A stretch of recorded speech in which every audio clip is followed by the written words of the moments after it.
Thanks for checking out the Brad and John Show podcast. This segment of the show is brought to you by John Combest's book, Stalking, Harassment, Internet Trolling, A Guide to Recovering and Rebuilding After Online Attacks. It's a great reference if you've ever been the unfortunate target of a social media attack. It's available on Amazon. Just search John Combest. That's C-O-M-B-E-S-T, John Combest, and the book will show up in your search results. Now it's time for another segment of the Brad and John Show. Can you handle it?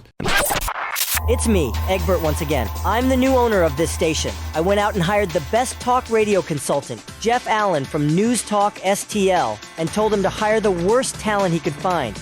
Jeff did exactly as I told him. Ladies and gentlemen, here are Brad and John. The worst talent he could find, huh? Always makes me feel good when I hear that, John. Okay. Oh, absolutely. The Denver story. There has been a demand set forth from the Denver illegal migrants to the city of Denver. Do you know about this crazy thing? No, I don't. Yes. Do they want a certain amount of food, or what is this? Or shelter? Let me see if I can find the whole story real quick, because I read this yesterday and I thought I had it saved here, but I don't. I thought to myself, okay, only in America. Let me look at this. I think this is still from yesterday. Yes. Denver migrants refuse to leave encampment, send mayor list of demands. Okay, here we go. The list includes demands for better food, access to migration lawyers, and unlimited shower time. And I go think, this is just the Babylon Bee, or what is this? Here's the story. A group of illegal immigrants in Denver is refusing to leave encampments until the city meets its demands. The migrants published a document with 13 specific demands before they acquiesced to Denver Human Services request to leave the encampments and move to more permanent shelters funded by the city. Quote, at the end of the day, what we do not want is families on the streets of Denver. This is John Ewig, a spokesman for Denver Human Services. The list sent to Mayor Mike Johnson included requests for provisions of fresh, culturally appropriate food, no time limits on showers, and free immigration lawyers, the outlet reported. In addition to that, they also say that if these demands are not met, they will not leave their tent community. The current encampment is situated near tracks and under a bridge, Fox 31 noted. This is from Fox Station in Denver. Further details of the demands read, quote, migrants will cook their own food with fresh, culturally appropriate ingredients provided by the city instead of pre-made meals: rice, chicken, flour, oil, butter, tomatoes, onions, etc. Shower access will be available without time limits and can be accessed whenever. Medical professional visits will happen regularly, and referrals connections for specialty care will be made as needed. Migrants also insisted they get, quote, connection to employment support, including work permit applications for those who qualify, consultation for each person family with a free immigration lawyer.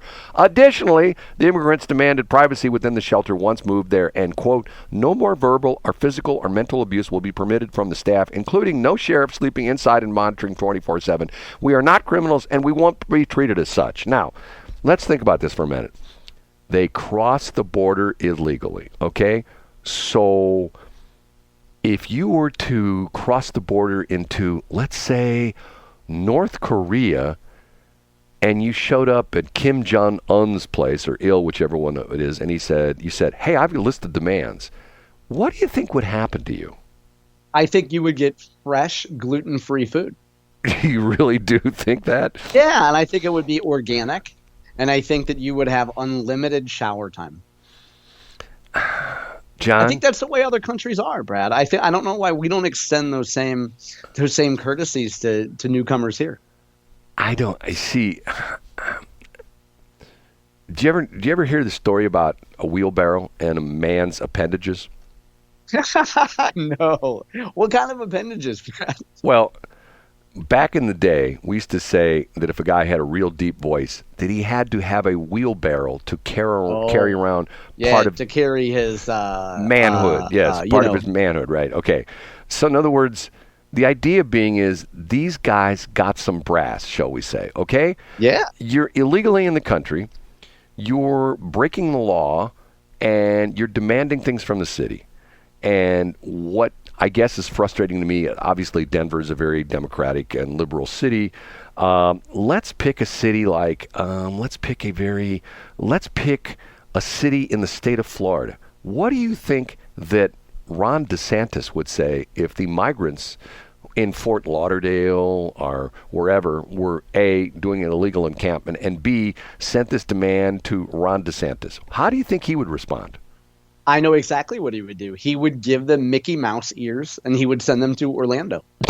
And he would say, you've got a job, now go work. You're not going to have much of a break. But if you're black or a transgender, you can be, Jasmine or Ariel in the next movie. John, you just really nailed it right on the head. Would do. I mean, don't you find this, what's wrong with our country where we're now backwards? We're to the point where we're like, these people should not be here. And I guess the thing that bothers me about this is that people are going to go, oh, you're a terrible person. These people just want, a nice place to live. Well, you know what? I want to live in Huntley. I want to live in Huntley. Your point, though, Brad, is that there's a right way to do it. Well, there's a right way to do it. And none of it involves camping out and making demands. Well, nor crossing the border illegally. Once again, I mean, and here's the reverse thing of this, okay? I have read several incidents of, like, for example, I've been there, I know this, I've gone across the border in San Diego, okay?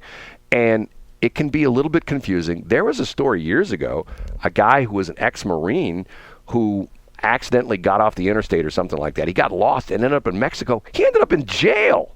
Because of the fact that, like, what are you doing here? And they had to have, like, some kind of diplomatic intervention between the United States and the Mexican government to essentially get the guy out of jail. Now, the crazy part about this is I had a discussion with someone recently, and I won, but not totally.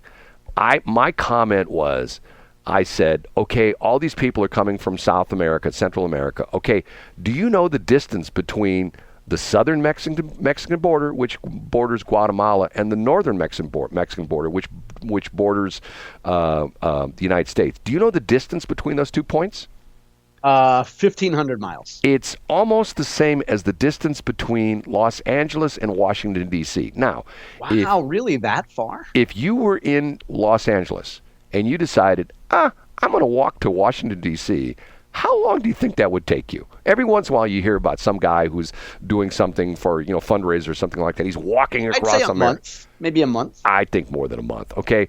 It is just a little bit shy of 2,000 miles between the Guatemalan Mexican border and the United States-Mexican border, okay? And depending upon if you fly between LA and Denver, or LA and DC, it's, I think, like 2,300 miles. If you take the interstate system, it adds on a couple hundred miles because it's not all necessarily a straight line. I think it's like 2,500 miles, okay? So in other words, and the other crazy thing about this is, let's say in the United States, let's say these people, the immigrants, started in, let's say they came out of LA and they came out of 15 and there's a whole caravan. Let's say there's 1,000 of them and they're walking along the roads and they come up Interstate 15 and they go through Las Vegas and then they pick up I-70 where it starts out there in Utah and they come through Utah and Colorado and Kansas and then they come into the St. Louis area.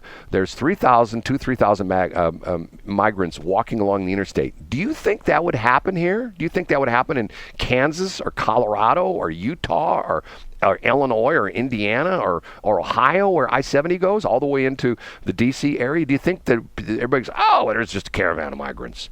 Don't you think I think so. I think KC Mayor Quentin Lucas would welcome them with open arms. And he would say, we are the official decompression city of the Midwest, and you guys are welcome to come here. And in fact, the Kansas City Star has a job opening, but you might have to work a night or a weekend. See, Brad, there's always an economic development opportunity. Okay, the latest thing that came out yesterday was Biden has a plan to bring some of the Palestinians out of Hamas, or the Hamas and the Palestinians, and bring them in the United States. And the Republicans are going, hold on a minute.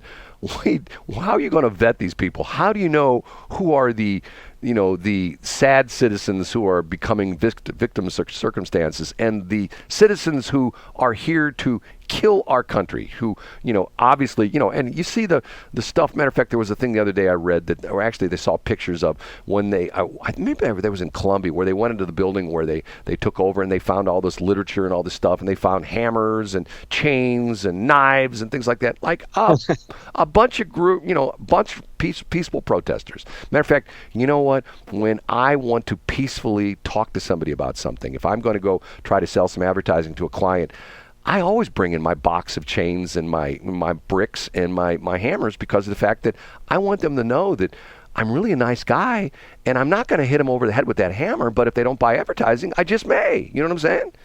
Well, you got stopped at the courthouse yesterday, though, because you couldn't get in because it was closed. So you had your pockets full of box cutters and other things, but you got stopped. John, there's a funny story about that I always have to make myself court metal detector friendly when I go somewhere, because of the fact that, hold on a minute. Because you're usually strapped, and you usually have a Swiss Army knife and your Boy Scouts of America knife, which is no longer the Boy Scouts anymore, Brad. God, can you believe that? That came out yesterday as well, too. Scouting America. But now, it's interesting. I heard an interesting thing. I heard a lawyer give the explanation of that. You know what the legal explanation of that is? If you don't know what we're talking about, the Boy Scouts of America are no longer the Boy Scouts of America. It's now called Scouting America. You know why that was legally?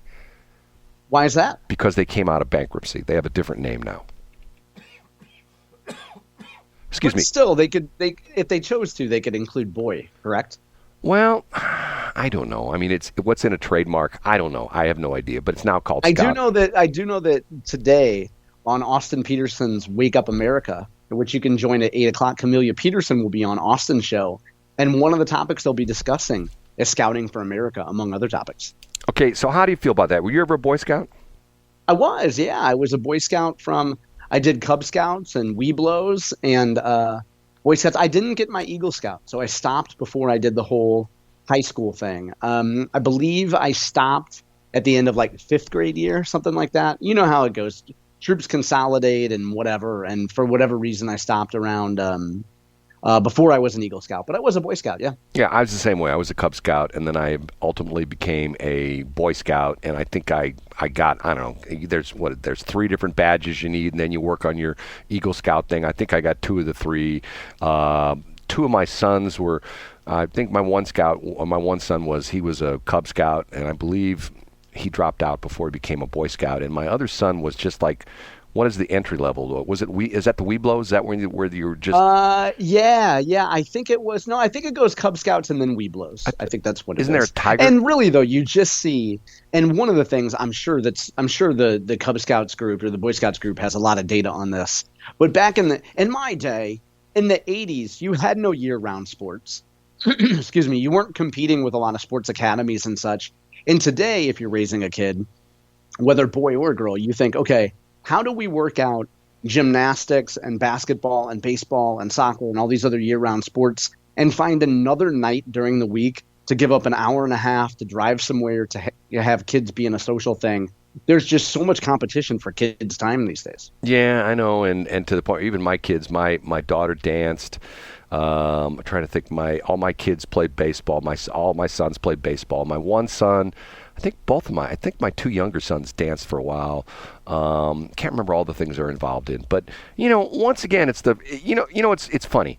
You think back in your life and you think about what your parents got you involved in and what you got involved in. Do you ever say to yourself, wow, that was really good that my parents got me involved in that? And on the other side, the flip side of that equation, you ever say, I can't believe my parents forced me to do that? Do you have those kind of things? No, because I think all the stuff that I did and stuff I participated wasn't good. The one thing I hated that I couldn't stand is I did swim lessons at the Bell Fountain Recreation Center. Remember that place up off of Bell Fountain Road? Oh, yeah. And my old man story is that back in the day, the indoor pool was not very heated. And I remember going to swim lessons in kindergarten and 1st grade and just freezing and being so cold and so miserable.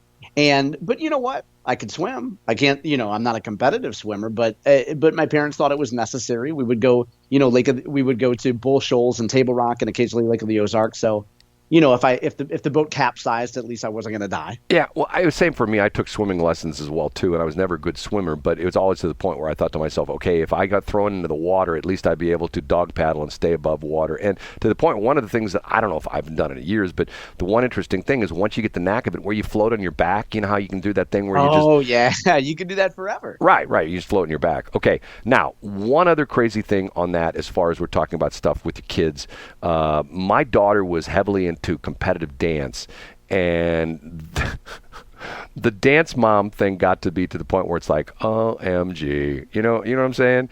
I do. I know it very well. There's subculture of the dance moms.